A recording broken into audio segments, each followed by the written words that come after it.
Assalamualaikum warahmatullahi wabarakatuh. Bersama saya Hadi Santoso di channel YouTube Hadisan TV.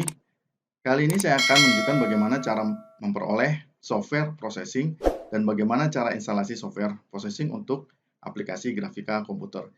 Bila yang masih penasaran dan masih bingung, silahkan cek linknya pada deskripsi di bawah video ini. Baik, untuk lebih jelasnya kita simak bersama video berikut ini. Pada bagian ini, saya akan menunjukkan bagaimana mendapatkan software processing dan cara intel processing untuk aplikasi grafika komputer. Pertama-tama kita bisa membuka browser Chrome, terus kemudian kita ketikkan google.com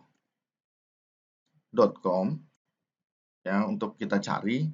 Terus kemudian pada bagian pencarian Google kita bisa ketikkan processing dan akan tampil kalimat-kalimat yang dicari berhubungan dengan processing.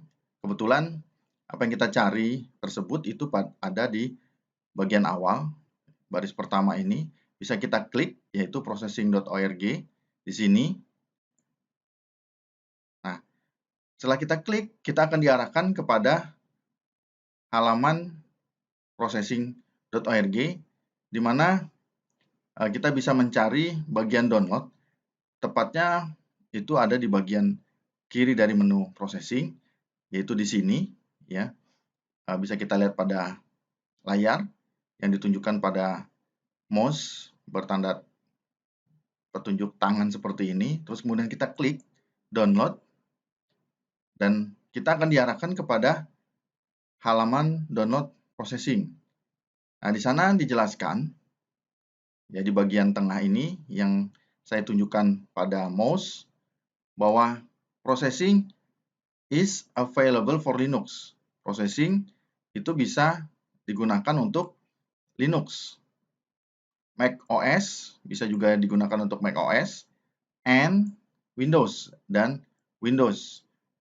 Jadi processing ini bisa digunakan pada sistem operasi Linux, Mac, dan Windows.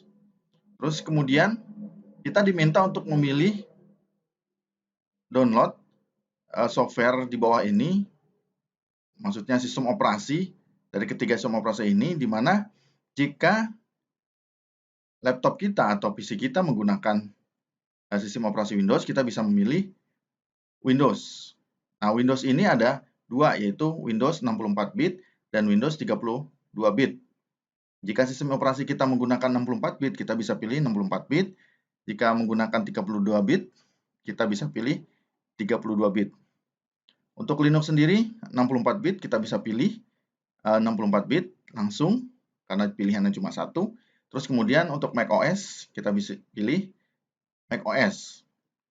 Kebetulan pada sistem operasi saya menggunakan Windows 64 bit, saya mendownload Windows untuk versi 64 bit. Kita tunggu karena ini proses download. Nah, setelah halamannya berubah seperti ini, dan kita bisa lihat di bagian sini, itu ada tampilan sedang mendownload.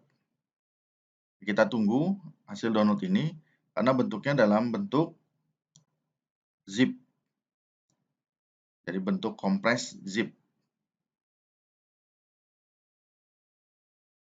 Kita tunggu beberapa saat, ya sesuai dengan kemampuan koneksi internet masing-masing. Jadi kalau memang koneksinya cepat, ini juga bisa cepat. Kalau memang lambat, akan lambat. Jadi kita bisa tunggu beberapa saat sampai proses download ini selesai. Ya, sepertinya proses downloadnya sudah selesai. Kemudian bisa kita cek ke dalam folder hasil dari download yang kita lakukan.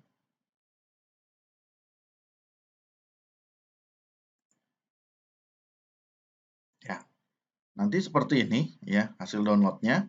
Terus kemudian ini bisa kita pindahkan ke dalam satu folder tempat kita mengerjakan. Kita bisa buat langsung, yaitu processing ya. Processing grafika komputer. Bisa kita letakkan di dalam folder processing grafika komputer. Nah, di sini Terus kemudian bisa kita ekstrak ya setelah kita pindahkan. Kita bisa ekstrak seperti ini. Ya, sedang proses ekstrak.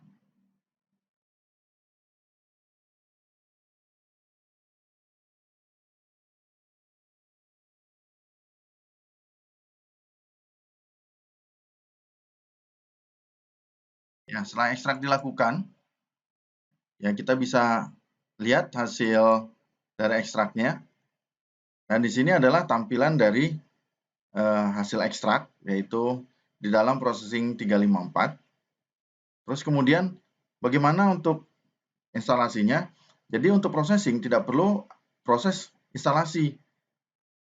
Ya, jadi tampilannya ini sudah ada seperti ini. Terus kemudian kita tinggal mengklik 2 kali atau mengaktifkan dengan mengklik processing.exe.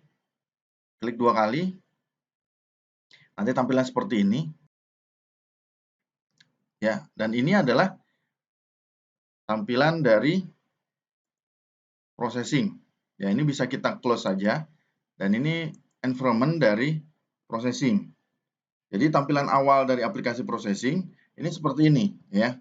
Di mana di sini ada menu-menunya, yaitu menu file, terus kemudian edit, ada sketch, ada debug ya, terus kemudian ada tools, ada help ya. Nah, di mana bagian-bagian menu ini yaitu ada bagian untuk menyimpan ya, membuka file ya, mengekspor file, memilih warna, memanggil font dan sebagainya. Jadi banyak fungsi-fungsi yang bisa membantu kita nanti ketika kita membuatkan aplikasi dengan coding-coding sesuai dengan processing sediakan. Jadi processing ini itu menggunakan bahasa pemrograman Java ya, khususnya sebenarnya yaitu adalah JavaScript ya. Terus kemudian di mana file ini adalah perintah untuk mengelola dan mengekspor file ya. Terus kemudian menu edit untuk mengatur editor teks ya, yaitu sama fungsinya seperti di Microsoft Word, ada undo ya, kemudian ada redo, terus kemudian ada cut, copy, paste, find ya, terus kemudian replace dan sebagainya. Ini bisa kita lihat di sini tampilannya ya. Ini juga gitu ya tadi ya, new untuk membuat lembar kerja baru, terus kemudian membuka lembar kerja yang sudah pernah kita buat ya, terus kemudian membuka aplikasi-aplikasi sebelumnya, terus kemudian ada sketchbook ya, terus kemudian ada contoh-contoh, terus menutup hasil lembar kerjanya, menyimpan ya, menyimpan dengan nama lain, terus mengekspor aplikasi-aplikasi, terus kemudian ada mengatur halaman untuk ngeprint ya, dan preferensi yang lain ya, terus kemudian untuk keluar dari pengerjaan lembar kerja yang sedang kita buat. Nah, berikutnya ada edit ya. Jadi bisa undo ya, membatalkan, redo, melanjutkan, terus kemudian ada cut, ada copy ya, menduplikasi, terus kemudian ada paste ya. Terus kemudian ada memilih teks-teks secara keseluruhan, terus mengubah formatnya, terus kemudian ada mencari dan sebagainya ya. Bisa kita atur pada bagian atau menu edit. Terus kemudian untuk sketch, yaitu perintah untuk menjalankan dan menghentikan program, dan untuk menambahkan file media dan kode pustaka. Di mana untuk yang pertama ini bisa kita lihat ada submenu run. Jadi run ini adalah untuk menjalankan coding atau mengkompilasi kode, membuka jendela tampilan dan menjalankan program di dalamnya. Ya, jadi sketch ini ya ini sebenarnya, terus kemudian kita bisa mengetikkan kode di dalam sketch ini. Nah, terus kemudian setelah kita ketikkan kode, kita bisa langsung klik di sini ya, segitiga ini, atau melalui menu sketch, run, atau bisa juga melalui keyboard yaitu Ctrl R langsung ya. Terus kemudian ada stop. Stop itu untuk menghentikan program yang sedang berjalan ya, tapi tidak menutup jendela tampilan. Yang lainnya ya, seperti debug ya, itu untuk mengatur ketika program kita terjadi debug ya. Terus kemudian ada tools. Tools ini untuk membuat font ya, kita bisa memilih font-font yang sesuai dengan yang kita inginkan. Jadi ketika kita pilih font ini, font-font yang ada di sketch-nya ya, coding-coding ini akan menyesuaikan dengan font yang kita pilih. Terus kemudian untuk color selector berarti kita akan memilih warna-warna ya. Jadi ketika kita bekerja dengan warna-warna, ya kita bisa dapat menyesuaikan dengan jendela color selector ini. Nah, terus kemudian ada bagian archive sketch, ya ada movie maker untuk membuat video ya dalam bentuk MP3 dan sebagainya.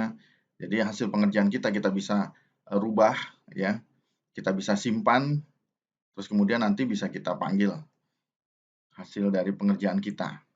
Ya, hasil dari codingnya nanti akan di-run. Nah, di situ bisa disimpan hasil pengerjaan dari coding yang sudah kita buat. Terus kemudian ada add tool. Ya, jadi di sini ada tool-tools yang berkaitan dengan coding ya, jadi membantu coding kita yang nanti bisa dijalankan sesuai dengan keinginan yang akan kita buat sesuai dengan kode yang kita buat ya. Di sini ada P5JS ya, ada Python, R ya, sesuai dengan mode-modenya. Terus kemudian ada library yang bisa membantu kita untuk menyesuaikan dengan kode-kode yang bisa membantu kita juga untuk mencari library-library yang sesuai ya. Terus kemudian di sini ada contoh-contoh coding yang bisa kita juga manfaatkan ya, karena ada buku-bukunya juga, ada Processing for Android, ada handbook ya dan sebagainya. Nah, berikutnya adalah di bagian tepatnya di sini ya, ada tampilan di mana di sini ada konsol. Ya, konsol itu menampilkan informasi ya ketika melakukan run atau execute program. Jadi coding yang kita ketik itu akan otomatis tampil ya ketika kita run. Nah, di sini akan terlihat apakah itu salah atau benar. Nah, bagaimana tahu salah dan benar? Ya, kalau kita sudah mengetik atau mencoba kode programnya. Ya, saya kasih contoh satu. Size ya, misalnya. Ini membuat ukuran, di mana ukuran itu ada lebar, ada tinggi ya. Jadi lebarnya berapa, tingginya berapa. Ya, misalnya ada 600, terus koma ada 800. Nah, terus kemudian diikuti oleh kurung tutup dan jangan lupa ada titik koma, dan ini aturannya seperti ini. Dan bila ada kesalahan, nah di bagian konsol ini di bawah ini akan tampil nih ya, kesalahan missing a semicolon ya, dimana katanya kita lupa ya, lupa ada titik koma. Nah, ketika kita lupa, kita bisa tambahkan titik koma. Begitu juga ada beberapa hal yang misalnya kita lupa. Misalnya harusnya size-nya S-nya kecil, tapi di sini kita bikin S-nya besar. Dan ini juga dia akan menampilkan kesalahan ya. Jika dia salah ya, pengetikan kita salah, itu akan ditampilkan. Di mana katanya size di sini ya, fungsi size-nya itu tidak dikenali. Seperti itu.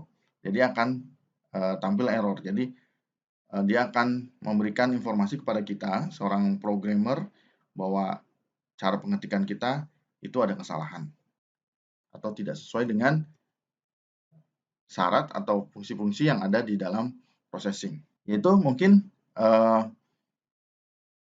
penjelasan dari saya ya mengenai bagaimana mendapatkan software processing, terus kemudian cara instalasinya, ya, dan bagaimana contoh-contoh ya di dalamnya ada menu-menu, terus kemudian ada menu file, edit, sketch, debug, tools, help, ya ada sketch-nya untuk ngetik coding-codingnya, ya kode programnya, terus kemudian ada konsol untuk menampilkan kesalahan.